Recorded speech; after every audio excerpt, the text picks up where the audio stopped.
नमस्कार दोस्तों, Gayatri coaching classes से मैं एमपी सर आप सभी का स्वागत करता हूं। दोस्तों, पहले फिजिक्स के पहले चैप्टर में विद्युत आवेश क्षेत्र में हमने आवेश उत्पत्ति का इलेक्ट्रॉनिक सिद्धांत पूरा समझ लिया था। अब उस सिद्धांत को हमें नोट करना है, तो मैं यहाँ लिखता जाऊंगा, आप लोग अपनी कॉपी में नोट करते जाएंगे। बोल बोल के मैं लिखूंगा यहाँ पे, तो आप लोग ध्यान से उसको नोट करेंगे तो थोड़ा सा आपका रिवाइज हो जाएगा पिछला जो मैंने आपको समझाया था पिछले वीडियो में। और जो स्टूडेंट अभी नए जुड़े हैं वो पहले पिछला वीडियो देखें, इसके बाद इसको देखना, पूरा आपको समझ में आएगा। ठीक है ना दोस्तों, तो आगे बढ़ते हैं अपन आवेश उत्पत्ति का। पहले अपन हेडिंग डालेंगे आवेश उत्पत्ति का इलेक्ट्रॉनिक सिद्धांत। तो ये हेडिंग है अपनी, पिछला क्वेश्चन जो आपको समझाया था आवेश उत्पत्ति का इलेक्ट्रॉनिक सिद्धांत। अभी मैं इसको लिखूंगा, आपको नोट करते जाना साथ में। प्रत्येक पदार्थ अणुओं से मिलकर बना होता है। प्रत्येक अणु एक या एक से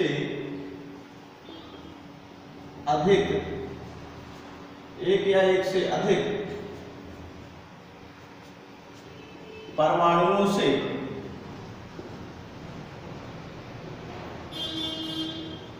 मिलकर बने होते हैं। प्रत्येक परमाणु का समस्त भाग उसके केंद्रीय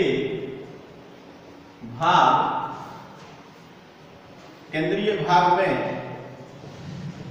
केंद्रित होता है, जिसे नाभिक कहते हैं। नाभिक में दो प्रकार के कण पाए जाते हैं।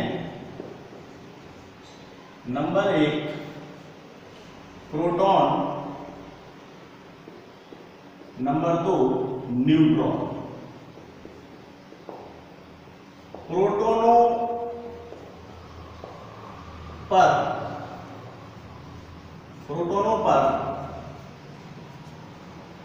धनावेश होता है, जबकि न्यूट्रॉनों पर किसी भी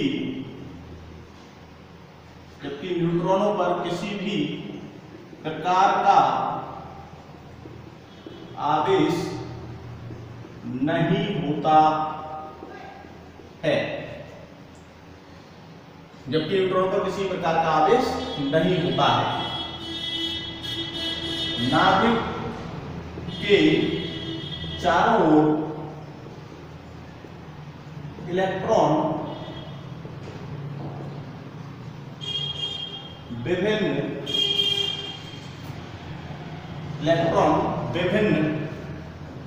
स्थिर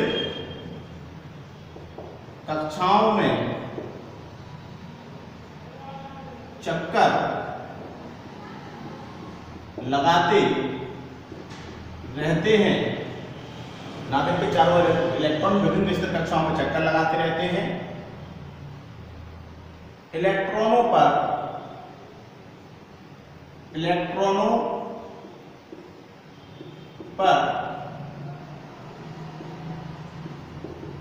ऋणावेश होता है। इलेक्ट्रॉनों पर ऋणावेश होता है।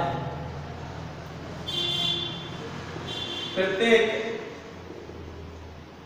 इलेक्ट्रॉन का ऋणावेश प्रत्येक प्रोटॉन के धनावेश, प्रत्येक इलेक्ट्रॉन का ऋणावेश प्रत्येक प्रोटॉन के धनावेश के बराबर होता है, प्रत्येक प्रोटॉन के धनावेश के बराबर होता है,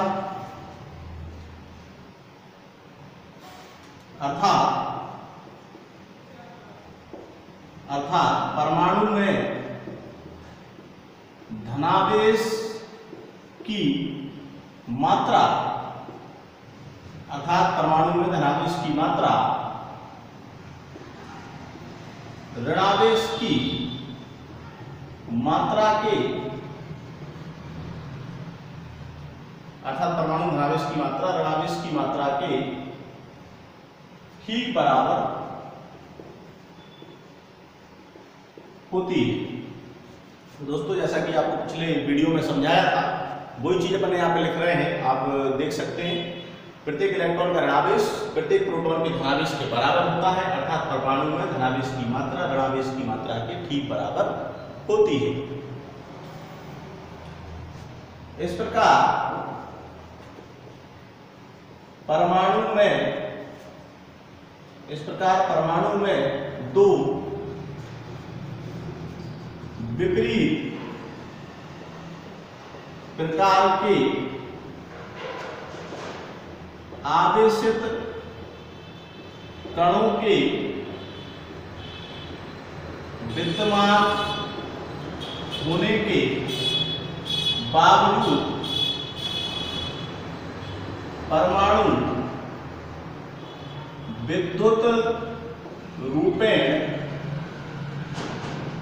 उदासीन होता है, विद्युत रूपेण उदासीन होता है। दोस्तों, जितना परमाणु में धनावेश होता है नाभिक में, उतना ही कक्षाओं में ऋणावेश होता है। इलेक्ट्रॉन उतने ही इलेक्ट्रॉन होते हैं जितने प्रोटॉन होते हैं, ये मैं आपको समझ चुका हूँ। तो बावजूद परमाणु विद्युत रूपेण उदासीन होता है। तो परमाणु में क्या, जितना धनावेश उतना ऋणावेश, तो एक दूसरे को उल्टा कर देते, समाप्त कर देते हैं। तो परमाणु विद्युत रूपेण उदासीन होता है। जो इलेक्ट्रॉन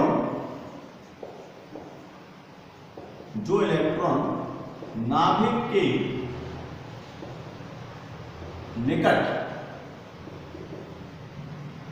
निकट कक्षाओं में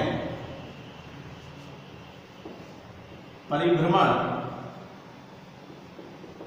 करते हैं, उन्हें बद्ध इलेक्ट्रॉन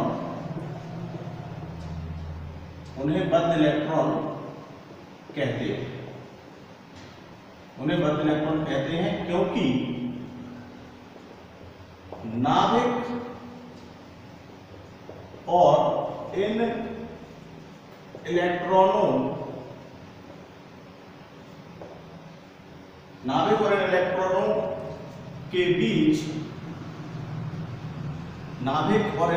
के बीच प्रबल आकर्षण बल लगता है। ठीक है ना दोस्तों, उन्हें जो इलेक्ट्रॉन नाभिक के निकट कक्षाओं में चक्कर लगाते हैं उन्हें बद्ध इलेक्ट्रॉन कहते हैं। क्यों कहते हैं? क्योंकि नाभिक और इलेक्ट्रॉन के बीच में लगने वाला आकर्षण बहुत ही प्रबल होता है। तो नाभिक और इलेक्ट्रॉन के बीच बहुत ही प्रबल आकर्षण बल लगता है। अब देखिए क्या होता है, जैसे जैसे नाभिक और इलेक्ट्रॉनों के बीच दूरी बढ़ती जाती है, आकर्षण बल का मान कम होने लगता है।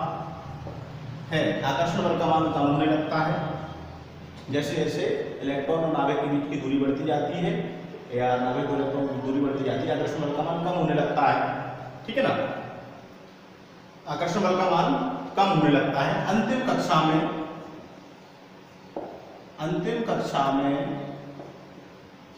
इलेक्ट्रॉन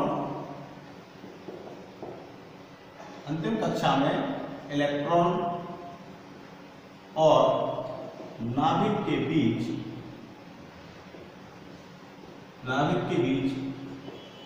आकर्षण बल का मान बहुत कम होता है।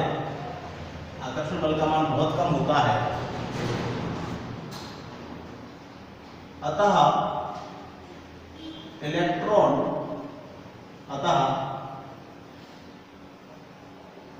अंतिम कक्षा के इलेक्ट्रॉन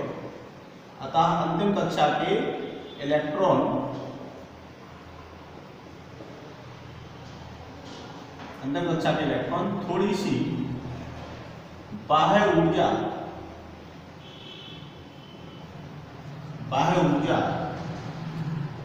ग्रहण कर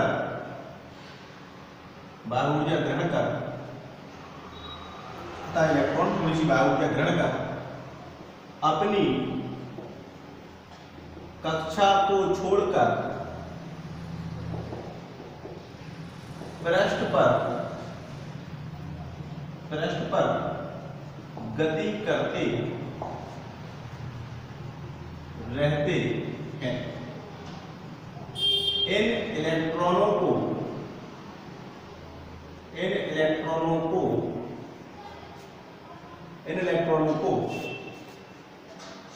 मुक्त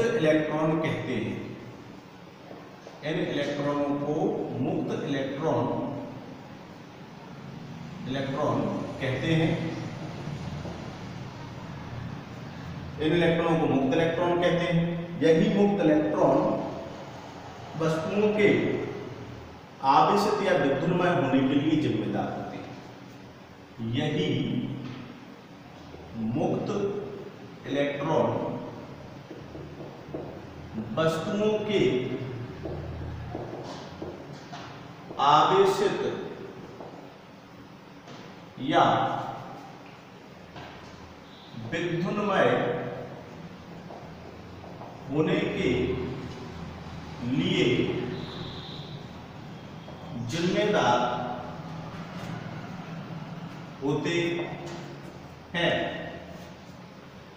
यही मुक्त इलेक्ट्रॉन वस्तुओं के आवेशित या विद्युन्मय होने के लिए जिम्मेदार होते हैं।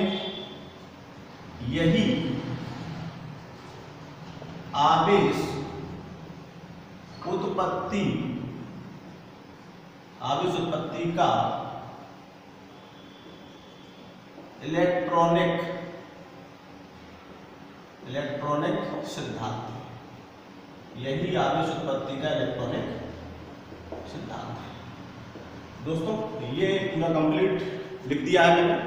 अभी आपको इसमें इसका एक छोटा सा डायग्राम बनाएंगे अपन। उस डायग्राम को बनाने के लिए इसको साफ करना पड़ेगा। तो आप वीडियो को स्टॉप करके आप ये पूरा नोट कर सकते हैं। वैसे मैंने बोल दिया है, बोल के लिखवाया है, तो आप लोगों ने नोट कर लिया होगा। अब इसको अपन साफ करते हैं। तो दोस्तों ये आवेश उत्पत्ति का इलेक्ट्रॉनिक सिद्धांत हो गया। थोड़ा सा चित्र बनाते हैं इसका, उसके बारे में चर्चा करेंगे, फिर अगले टॉपिक की तरफ बढ़ेंगे। रेज करते हैं इसको।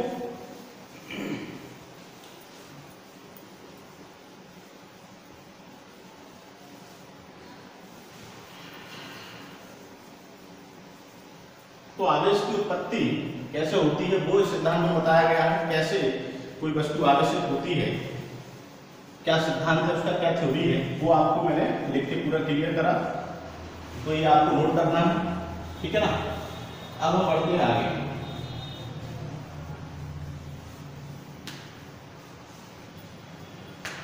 इसका डायग्राम बना लेंगे अपन, ठीक है ना।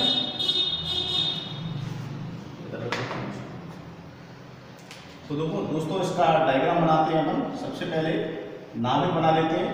इसमें P प्लस N, इधर 0 इधर प्लस कर देना, क्योंकि प्रोटॉन पर आवेश होता है, न्यूट्रॉन पर कोई आवेश नहीं। इसके बाहर क्या होती है, कक्षाएं होती हैं। कक्षाएं बना लेंगे अपन। ये डायग्राम आपको अपनी कॉपी में बनाना, ठीक है ना।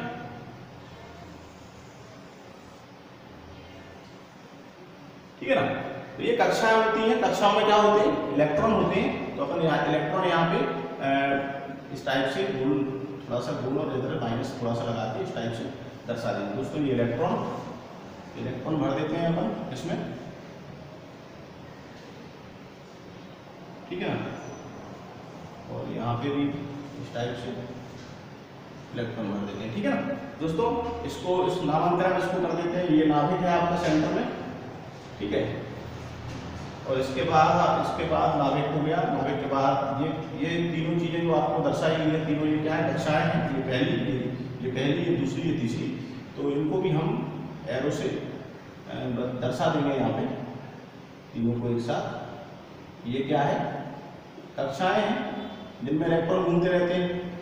इसके बाद होता है क्या, ये या किसी को भी आप दर्शा के लिख सकते हैं इलेक्ट्रॉन, ठीक है ना। और इसका पूरा जो नाम आप लिखोगे चित्र का, वो आप लिखोगे क्या, आवेश उत्पत्ति का इलेक्ट्रॉनिक सिद्धांत।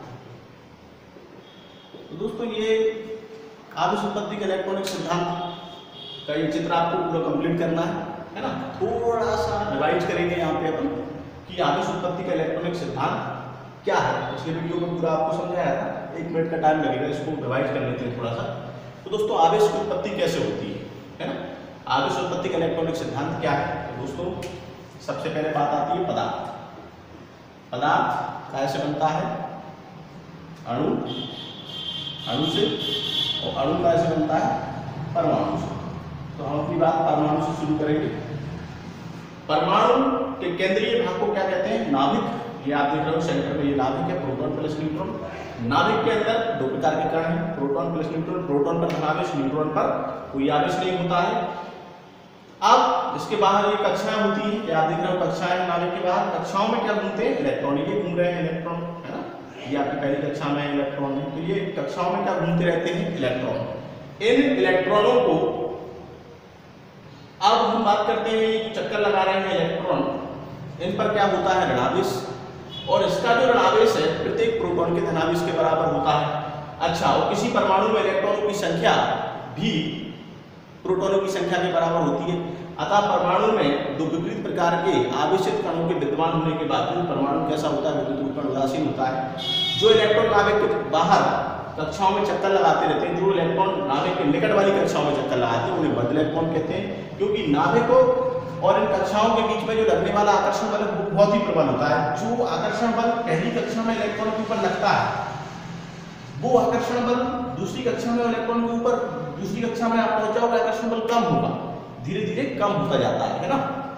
इसका एक बड़ा सा सिंपल सा अपन उदाहरण लेते हैं कि जो व्यक्ति हमेशा अपने नजदीक होता है तो उससे बड़ा अपना प्रेम भाव बना रहता है, और नजदीक वाला कोई भी व्यक्ति हो तो उसको अपन जब बुलाते हैं तो तुरंत आ जाता है। अभी कोई दिल्ली से किसी रिश्तेदार को बुलाना है, एक कॉल करेंगे, आप हाँ साहब आ जाओ, कोई भी अर्जेंट काम, टाइम लगेगा, है ना। दूरी बढ़ गई, टाइम लगेगा, है ना। वही क्या है, यहाँ दूरी बढ़ने के साथ आकर्षण बल कम हो रहा है, ठीक है ना। तो आप समझ गए ना, पहली कक्षा में जो आकर्षण बल है वो दूसरी में नहीं होगा, और तीसरी कक्षा में जो आकर्षण बल होगा वो चौथी में नहीं होगा। मतलब धीरे धीरे क्या है, आकर्षण बल में ह्रास होता जाता है, आकर्षण बल कम होता जाता है। अब जैसे ही अंतिम कक्षा की बात करें, सबसे आखिरी वाली कक्षा में जो आकर्षण बल होता है वो बिल्कुल कम हो जाता है। नाभिक अपनी कक्षा को छोड़ करके परमाणु के पृष्ठ पर गति करने लगते हैं, और उन इलेक्ट्रॉनों को हम क्या कहते हैं, मुक्त इलेक्ट्रॉन। क्या बोलते हैं, मुक्त इलेक्ट्रॉन। अंतिम कक्षा के जो इलेक्ट्रॉन हैं वो मुक्त इलेक्ट्रॉन कहलाते हैं। अब उन मुक्त इलेक्ट्रॉनों का क्या होता है, तो थोड़ी सी बाहर ऊर्जा, मतलब जैसे घर्षण किया या प्रेरण द्वारा या किसी भी माध्यम से उनको आसानी से बाहर निकाला जा सकता है ना।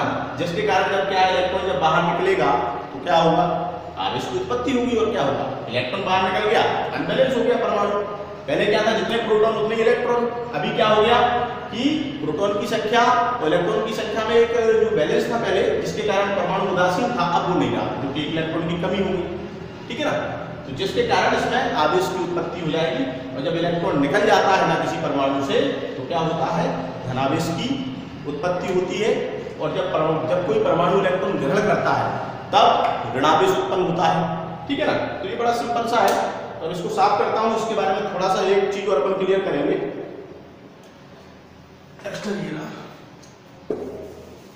कि आपको एक चीज यहां पे ये क्लियर करना है कि जब किसी भी तत्व के परमाणु से या किसी भी पदार्थ के परमाणु से जब इलेक्ट्रॉन निकलता है तो क्या होता है। द्रव्यमान की थोड़ी सी बात कर रहे हैं। इलेक्ट्रॉन निकलता है तो क्या होता है, ठीक है ना। तो दोस्तों किसी भी पदार्थ से जब इलेक्ट्रॉन निकलता है या कोई पदार्थ इलेक्ट्रॉन ग्रहण करता है तो उस परमाणु के द्रव्यमान में परिवर्तन होता है, उस परमाणु के द्रव्यमान में परिवर्तन होता है। फॉर एग्जाम्पल देखिए, ये कोई परमाणु है किसी तत्व का, इसका द्रव्यमान कितना मान लिया अपन ने, m मान लिया, कैपिटल M मान के मैं चल रहा हूं, ठीक है ना। अभी इसके जैसे मान लीजिए यहाँ पे इसका टोटल द्रव्यमान m है। अभी इसके अंदर प्रोटॉन और इलेक्ट्रॉन की संख्या बिल्कुल बराबर है। जैसे ही एक इलेक्ट्रॉन इससे निकल जाता है तो उस एक इलेक्ट्रॉन का द्रव्यमान इसमें से कम हो गया कि नहीं हो गया, बताइए आप, है ना। और अगर ये कहीं से एक इलेक्ट्रॉन ग्रहण कर लेता है तो उस एक इलेक्ट्रॉन का द्रव्यमान इसमें एक्स्ट्रा आ गया कि नहीं आ गया। तो दोस्तों जब भी किसी भी तत्व के परमाणु से इलेक्ट्रॉन निकलेगा तो उसके द्रव्यमान में कमी होगी और अगर वो ग्रहण करेगा तो उसके द्रव्यमान में वृद्धि होगी। ये बात आपको ध्यान रखना है, ठीक है ना। आवेश उत्पत्ति के साथ साथ ये बात भी होती है, द्रव्यमान की क्षति होती है या फिर द्रव्यमान की वृद्धि होती है, ठीक है ना। लॉस भी हो सकता है, इलेक्ट्रॉन जब निकलता है तो लॉस होता है, और जब इलेक्ट्रॉन पदार्थ ग्रहण कर लेता है तो फिर क्या होगा, उसके द्रव्यमान में वृद्धि होगी, ठीक है ना। और साथ ही एक चीज और भी होती है, आवेश की उत्पत्ति होती है, नेचुरल सी बात है। इलेक्ट्रॉन निकलता है तो क्या होता है, कौन सा आवेश आ जाता है बताइए आप। इलेक्ट्रॉन निकला धनावेश, इलेक्ट्रॉन ग्रहण किया ऋणावेश। जैसे अगर हम बात करें सोडियम की, सोडियम का परमाणु क्रमांक कितना होता है, 11, ठीक है ना। अभी यहाँ पे सोडियम का परमाणु क्रमांक 11, इसका मतलब ये है कि सोडियम के नाभिक में 11 इलेक्ट्रॉन है और 11 प्रोटॉन है, ठीक है ना। अब जैसे इसका इलेक्ट्रॉन विन्यास देख लेते हैं, 1s² 2s² 2p6, 10 हो गए हैं, यहाँ पे 3s1। देखिए इसका इलेक्ट्रॉन विन्यास ये। अब अंतिम कक्षा की बात करें हम, अंतिम कक्षा में कितना इलेक्ट्रॉन है, अंतिम कक्षा s के उपकक्षक की बात करते हैं तो इसमें केवल ओनली एक इलेक्ट्रॉन। कितना इलेक्ट्रॉन है, एक इलेक्ट्रॉन। अब अष्टक पूर्ण करने के लिए क्या है, तो अपना क्रम रहता है कि 2 8 8 18 18 32। तो यहाँ पे ये पूरा कंप्लीट है। इसको कंप्लीट करने के लिए कितने इलेक्ट्रॉन चाहिए, इसमें क्या 3s 3p भी होता है ना।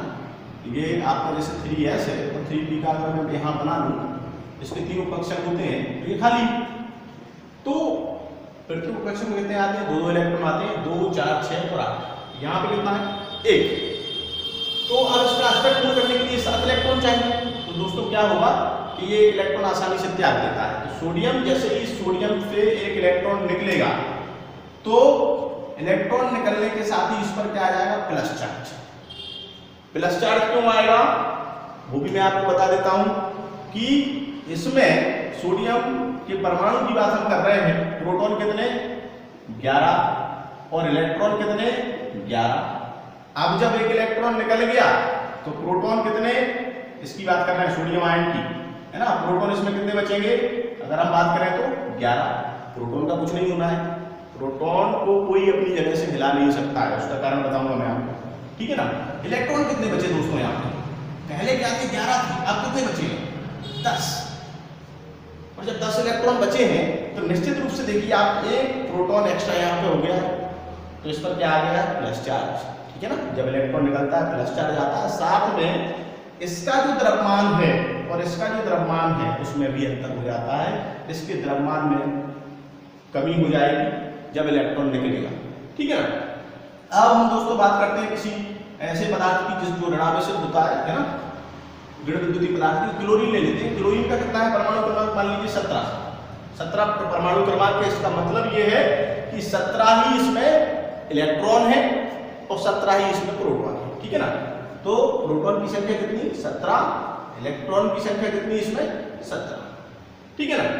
ये क्या होता है ऋण विद्युत तत्व, इसमें से क्या होता है, अब इसका इलेक्ट्रॉन विन्यास अपन देखते हैं। क्लोरीन का कितना होता है 1s square 2s square 2p6 3s 1 नहीं आएगा, इसमें 2 ही आएगा क्योंकि 17 है, तो यहाँ पे 2 4 6 10 तो 12 हो गए 3p5।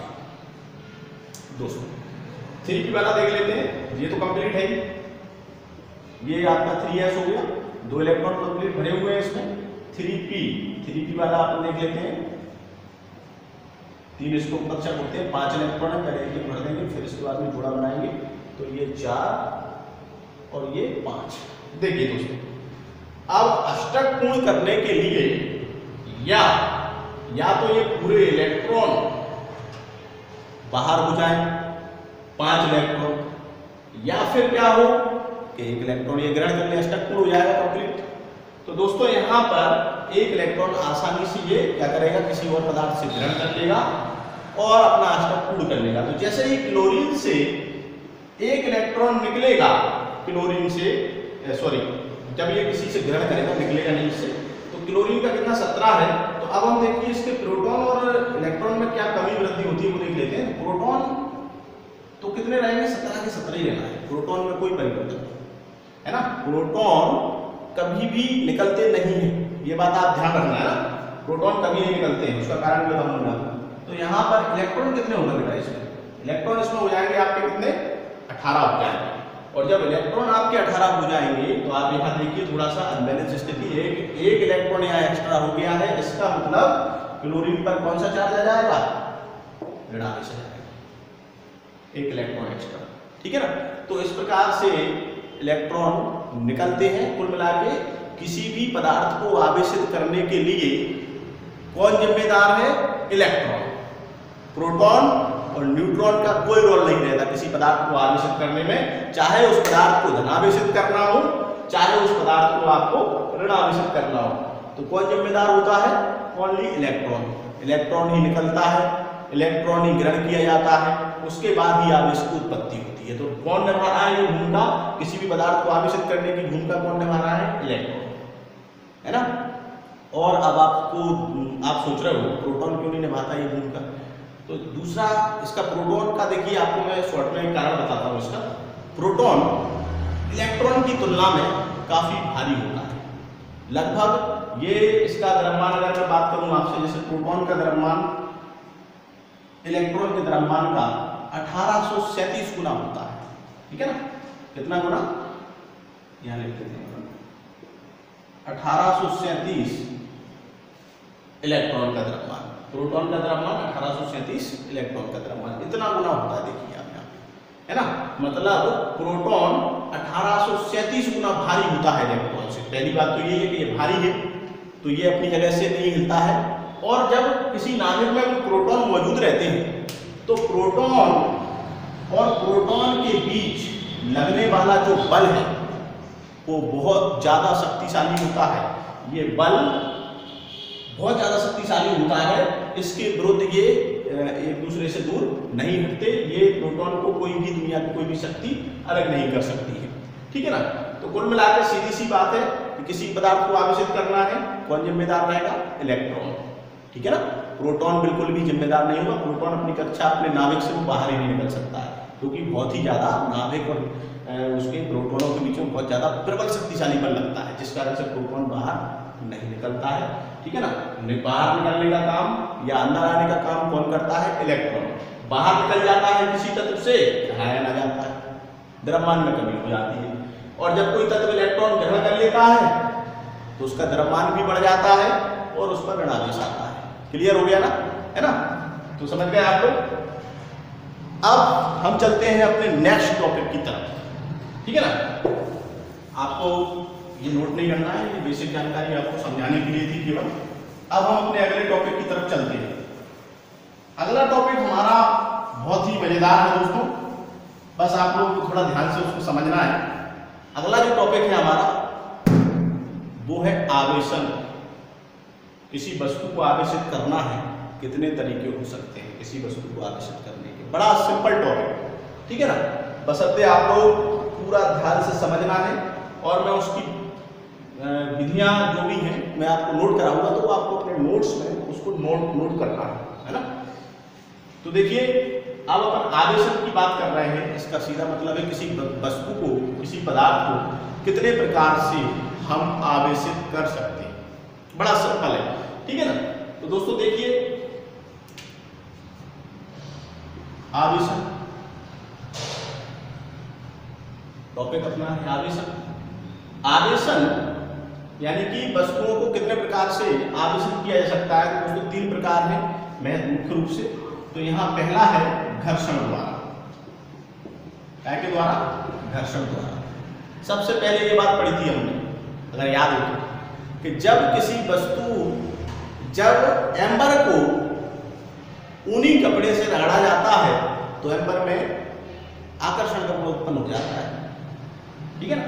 तो वहां अपन क्या कर रहे थे? घर्षण कर रहे थे। डिटेल में बात करेंगे इसके बारे में। तो एक तो घर्षण द्वारा, दूसरा चालन द्वारा, और तीसरा चालन द्वारा, तीसरा प्रेरण द्वारा।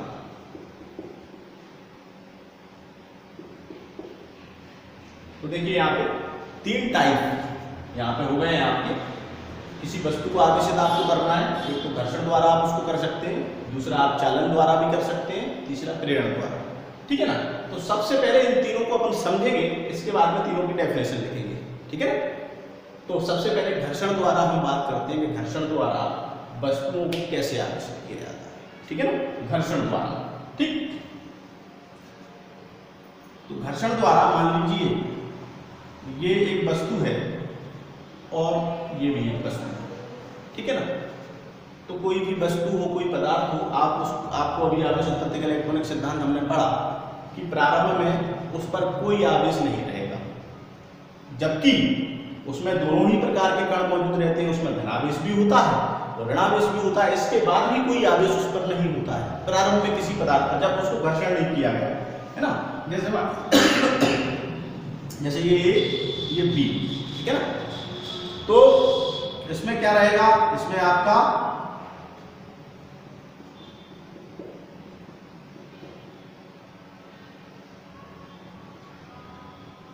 प्लस माइनस है, इसमें भी आपका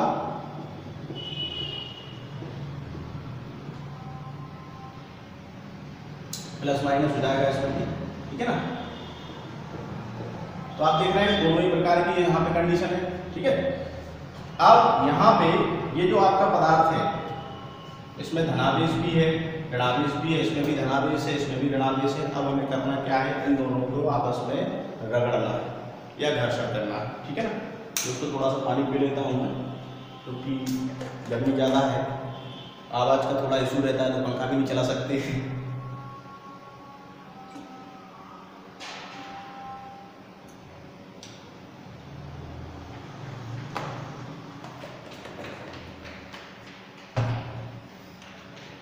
तो दोस्तों ये आपका कोई पदार्थ A है, ये कोई पदार्थ B है।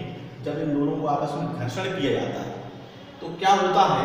घर्षण करने के बाद में कि एक पदार्थ से इलेक्ट्रॉन निकल के दूसरे पदार्थ में जाते हैं, ठीक है ना।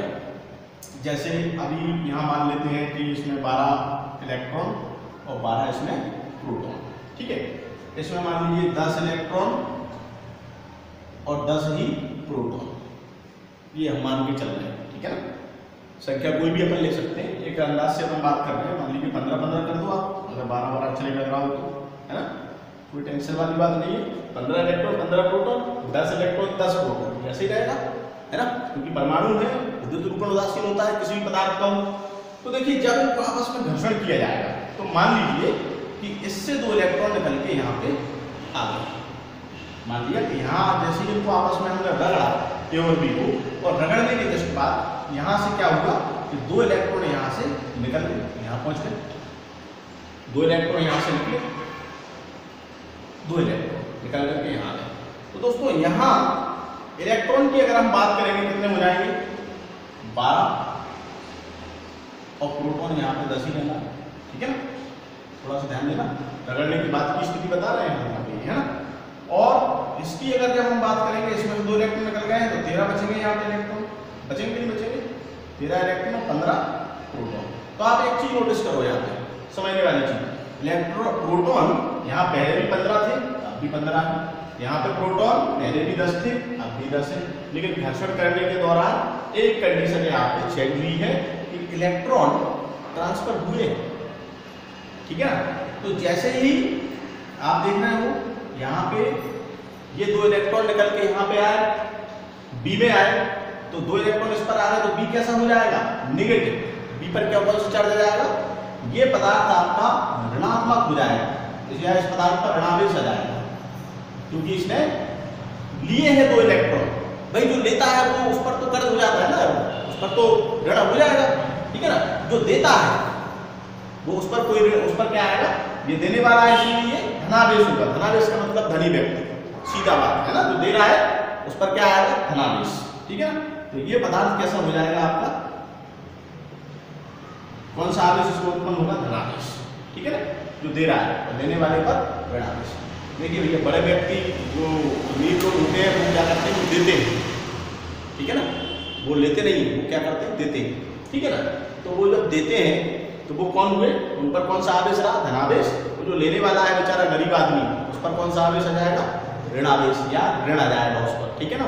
तो वो ऋणावेश हो जाएगा। तो यहाँ पे ये कंडीशन आपको समझ में आई, घर्षण द्वारा आवेशन। और जैसे ही इनको रगड़ कर अलग अलग कर दिया जाता है तो एक पदार्थ ऋणावेशित, एक पदार्थ धनावेशित। जिससे इलेक्ट्रॉन निकले वो धनावेशित, जिसमें गए वो ऋणावेशित।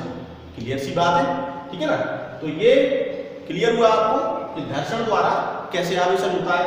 एक बात और इसमें ध्यान रखना है कि इसमें क्या है, दोनों ही पदार्थ आवेशित हो जाते हैं, एक पर धनावेश एक पर ऋणावेश आ जाता है इस कंडीशन में, लेकिन समान मात्रा में आता है। देखिए इस पर क्या होगा, इस पर जैसे माइनस का 2 चार्ज आया तो इस पर प्लस का 2 चार्ज आएगा, बिल्कुल समान। और दोनों ही आवेश अलग अलग प्रकृति के होते हैं, एक पर आ जाता है ऋणावेश, एक पर धनावेश। तो सीधी सी बात आपको समझ में आ रही होगी ये कि जब 2 वस्तुओं को रगड़ा जाता है तो एक पदार्थ से इलेक्ट्रॉन निकलते हैं, दूसरे में जाते हैं, ठीक है ना।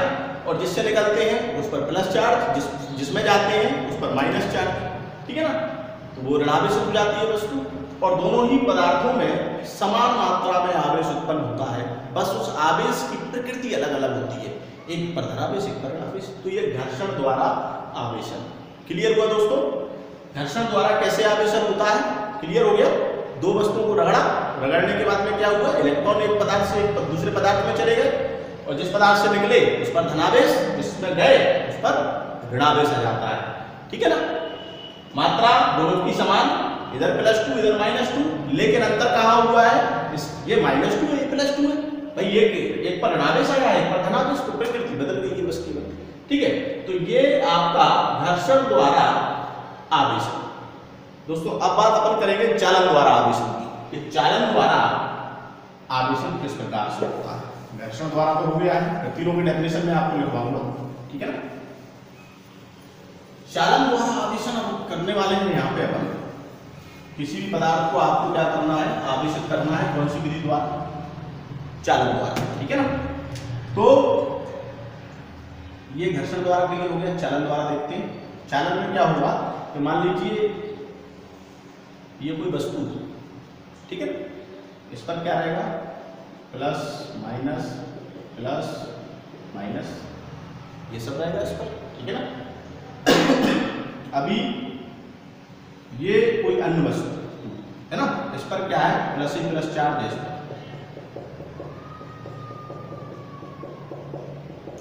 और हमने इस वस्तु से इसको स्पर्श कराया, इसके अंदर जबरदस्ती इसको टच करा दिया, हमने स्पर्श करा दिया, या इस गोले के अंदर इस छड़ को हमने, इस आवेशित छड़ को, ये आवेशित है, ठीक है ना, आवेशित छड़ है, और ये अनावेशित, कोई अनावेशित चालक है, अनावेशित चालक है दोस्तों। जब ये अनावेशित चालक है, लेकिन इसमें क्या हुआ, कोई भी पदार्थ है उसमें इलेक्ट्रॉन प्रोटॉन दोनों ही रहते हैं, वो तो मौजूद रहेंगे इसमें, क्योंकि समान मात्रा में, इसलिए आवेश कुछ नहीं है इसमें, ठीक है ना। तो जैसे ही हम इस छड़ को इससे स्पर्श कराएंगे इसके अंदर, तो दोस्तों पिछले वीडियो में मैंने आपको बताया था कि धनावेश और ऋणावेश, यानी कि अगर हम प्लस प्लस को पास ले जाएंगे तो कौन सा बल लगेगा, प्रतिकर्षण, और माइनस माइनस को पास ले जाएंगे तो कौन सा बल लगेगा? प्रतिकर्षण ही लगेगा, क्योंकि फैलाती आवेशों में प्रतिकर्षण होता है ना।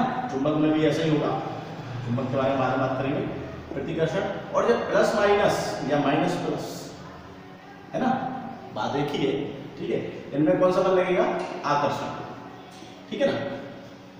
प्लस माइनस या माइनस प्लस को जब आप नजदीक ले जाओगे तो आकर्षण बल लगेगा। तो जैसे ही यहाँ पर इसको इसके अंदर, जैसे ही छड़ को हम इसके अंदर प्रवेश कराएंगे या इसे टच कराएंगे तो होगा क्या कि ये जो प्लस है, इसके अंदर जो प्लस मौजूद है वो प्लस क्या करेंगे बेचारे? प्रतिकर्षण होगा, है ना। अगले इसमें चित्र में देखते हैं, जैसे ही आप इसको इसके अंदर प्रवेश करा दोगे, देखिए, ठीक है ना। जैसे ही आपने इसको इसमें स्पर्श कराया तो बेचारे जो धनावेश थे वो क्या है? प्रतिकर्षित होकर पृष्ठ पर आ जाएंगे, ऊपर इस टाइप से, ठीक है। और अंदर ऋणावेश तो था ही, तो कुल मिला के जो अंदर वाले जो प्लस चार्ज था वो कहाँ आ गया? ऊपर। तो आपने उसको आसानी से इसको स्पर्श कराया और पूरी वस्तु के ऊपर कौन सा चार्ज आ गया? प्लस चार्ज आ गया, आप देखिए। तो ये आवेश को उत्पन्न करने की कौन सी विधि है? चालन द्वारा आवेशन, ठीक है। दूसरी, अभी मान लीजिए कि अभी अपन ने इस पर कौन सा चार्ज आया है? प्लस आया। ठीक इसी प्रकार से अगर माइनस आपको इसके अंदर लाना तो आप क्या करेंगे कि माइनस वाली कोई वस्तु है, कोई क्षण है, उसको आप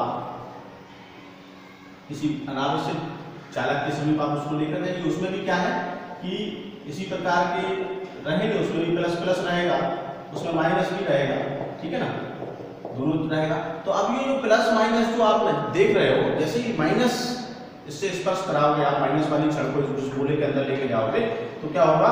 ऋणावेश और ऋणावेश में प्रतिकर्षण होगा और पूरे गोले के बाह्य पृष्ठ पर क्या जाएगा? ऋणावेश आ जाएगा, ठीक है ना। वस्तु कैसी हो जाएगी? ऋणावेशित हो जाएगी, है ना। क्लियर हुआ ना? ठीक है ना। तो ये क्या है? चालन द्वारा आवेशन, डायरेक्ट द्वारा चालन द्वारा आवेशन, ठीक है ना। डेट्स ऑल, क्लियर है। अब हम बात करेंगे दोस्तों प्रेरण द्वारा आवेशन। काय के द्वारा? प्रेरण द्वारा। ये भी बड़ा आसान है ना। तो ये तो यहाँ तो क्या बोला था, ये दोनों विधियों में, घर्षण में भी देख लो आप, चालन में भी देख लो, दोनों विधियों में वस्तुओं को क्या किया जा रहा था? स्पर्श किया जा रहा था, है ना। बिना स्पर्श के कुछ नहीं हो रहा है, यहाँ दूर दूर से कोई काम नहीं हो रहा है, देखिए आप, है ना। यहाँ पे भी क्या हो रहा है कि इसको इसके अंदर आपने इसको पहुंचाया, है ना।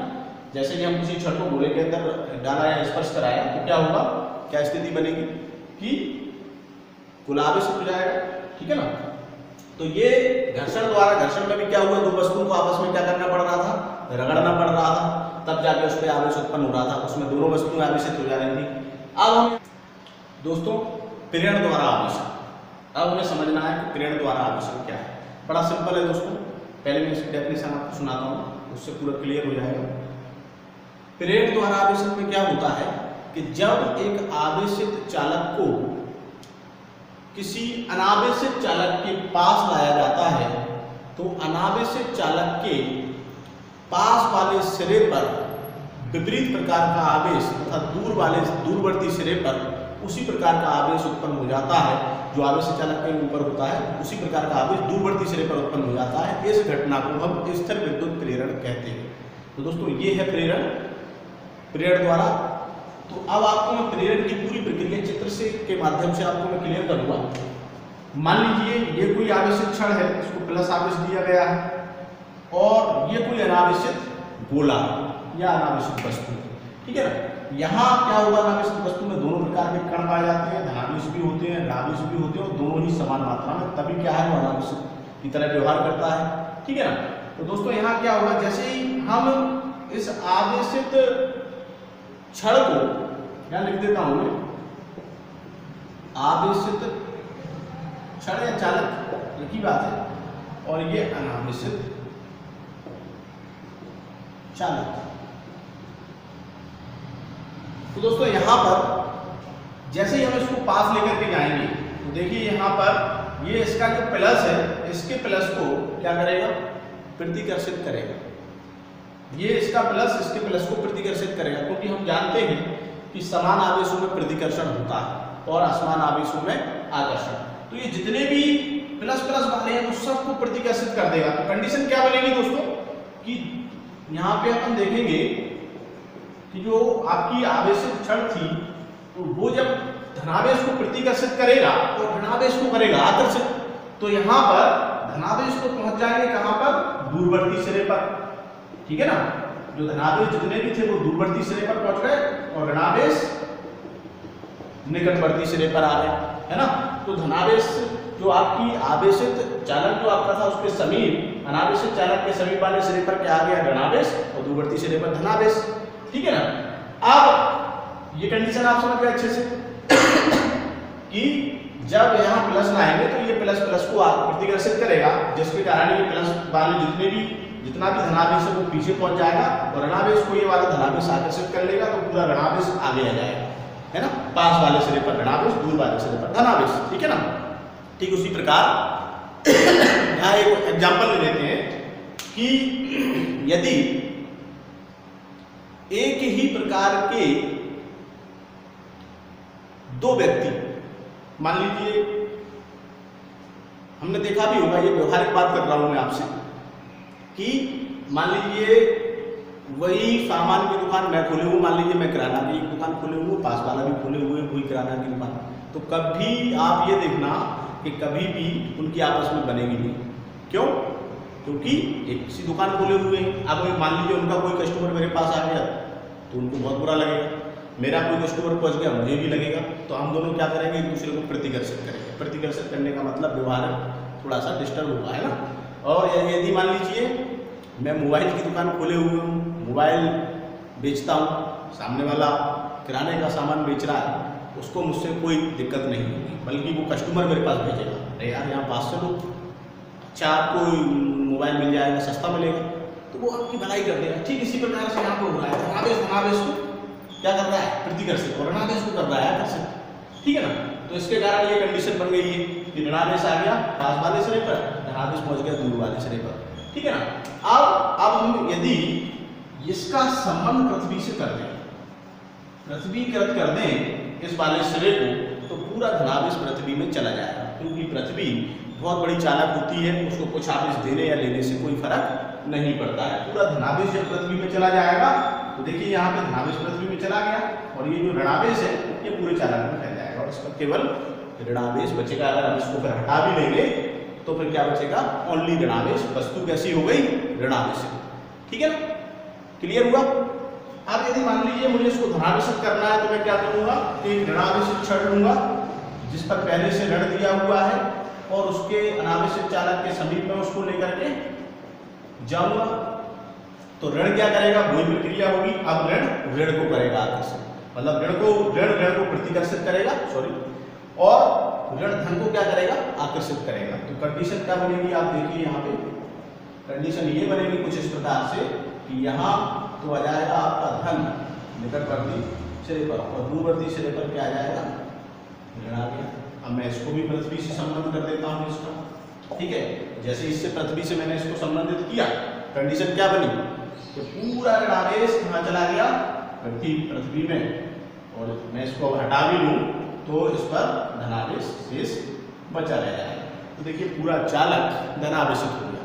क्लियर, ठीक है ना। तो इसी को कहते हैं हम स्थिर विद्युत प्रेरक। अभी क्वेश्चन तुम्हारे आप लोगों के दिमाग में चल रहा होगा कि सर ने बताया कि पृथ्वी संबंध करते हैं तो इधर धनावेश भी चला गया, इधर आपका ऋणावेश चला गया अंदर पृथ्वी के, तो जो इस साइड वाला है चाहे वो धनावेश हो चाहे ऋणावेश हो, वो पृथ्वी में क्यों नहीं गया, क्योंकि वो इसके आकर्षण के कारण बना हुआ रहता है, वो अपनी स्थिति से कहीं भी नहीं जाएगा, है ना।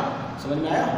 तो ये जो आपका आवेश है पास वाले सिरे का, इसे बद्ध आवेश कहते हैं, और दूर वाले सिरे का जो आवेश है जो पृथ्वी में चला जाता है उसे हम मुक्त आवेश कहते हैं। क्लियर। अब हम उनकी डेफिनेशन लिखेंगे तीनों की, ठीक है ना दोस्तों। तो मैं इसको क्लियर कर देता हूँ।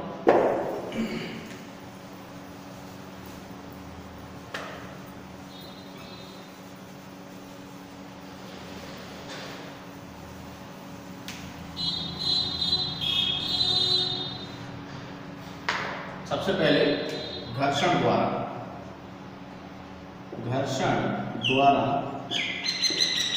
आवेश, घर्षण द्वारा आवेश, ठीक है ना। तो आवेशन,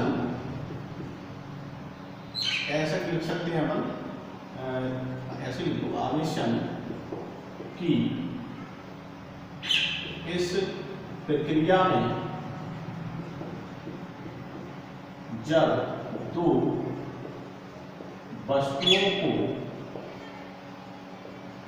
आपस में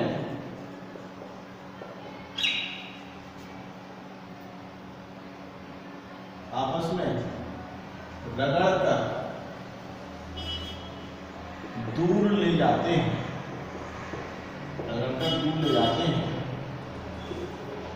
तो दोनों वस्तुओं पर अलग अलग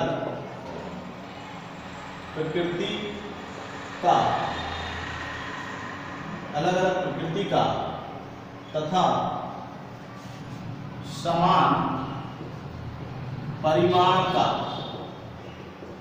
आवेश उत्पन्न हो जाता है। अलग अलग प्रकृति का तथा समान परिमाण का आवेश उत्पन्न हो जाता है, ठीक है ना। दोनों वस्तुएं आवेशित हो जाती हैं, अतः दोनों वस्तुएं आवेशित हो जाती हैं, अतः दोनों वस्तुएं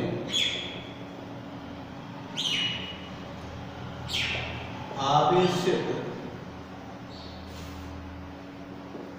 हो जाती है, ठीक है ना दोस्तों।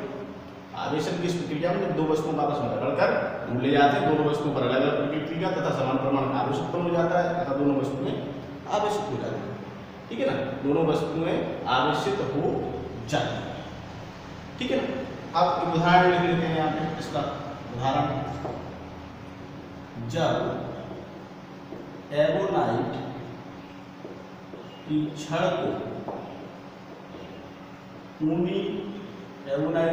को ऊनी कपड़े से रगड़ा जाता है, तब ऊनी कपड़ा धनावेशित तथा एवोनाइट की छड़ ऋणावेशित हो जाती है। तो ये दोस्तों घर्षण द्वारा आवेशन हो गया। अभी इसके बाद हम लिखेंगे क्या, घर्षण द्वारा आवेशन कंप्लीट, चालन द्वारा आवेशन, चालन द्वारा आवेशन, ये हेड डाल देंगे हम यहाँ पे, ठीक है ना। चालन द्वारा आवेशन लिखेंगे तो आवेशन की इस प्रक्रिया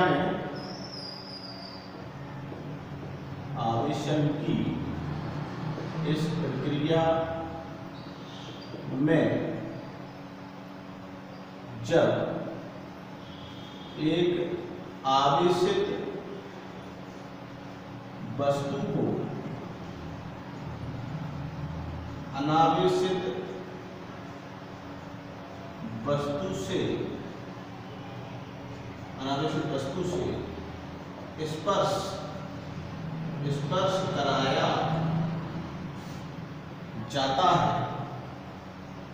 कराया जाता है, तब अनावेशित वस्तु पर उसी प्रकार का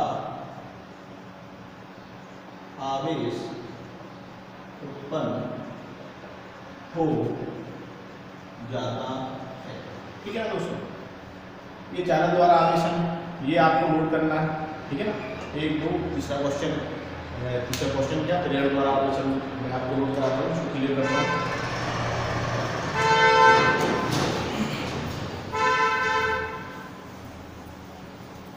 त्रिण द्वारा आवेशन डेफिनेशन पहले आपको मैं समझा चुका हूं, अब केवल लिखना बाकी रह गया है। प्रेरण द्वारा आवेशन, थोड़ा यहां से लिख लेते हैं, मिल जाएगा आसानी से। ये मोस्ट है, परीक्षा में पूछा जा चुका है। उसको ये पूछा या फिर आता है स्थिर विद्युत प्रेरण। इस टाइप से ये आता है परीक्षा में क्वेश्चन, ये इस टाइप से बनता है। स्थिर विद्युत प्रेरण क्या है, बद्ध तथा मुक्त आवेश को समझाइए। तो देखिए, जब किसी आवेशित चालक को अनावेशित चालक के पास लाया जाता है, तब अनावेशित चालक के पास वाले सिरे पर विपरीत प्रकार का आवेश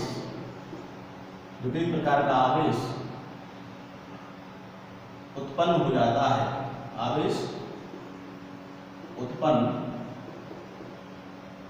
विविध प्रकार का आवेश तथा दूरवर्ती या दूर वाले है ना, तथा दूरवर्ती सिरे पर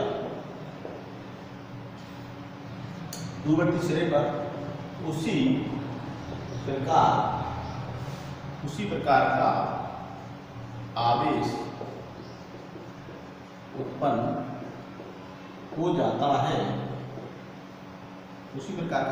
हो जाता है। इस घटना को स्थिर विद्युत प्रेरण कहते हैं। स्थिर विद्युत प्रेरण की घटना में जो आवेश आकर्षण के कारण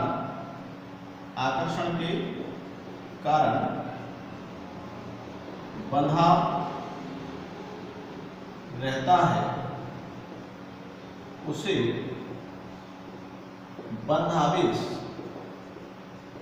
तथा जो आवेश पृथ्वी में या किसी अन्य चालक में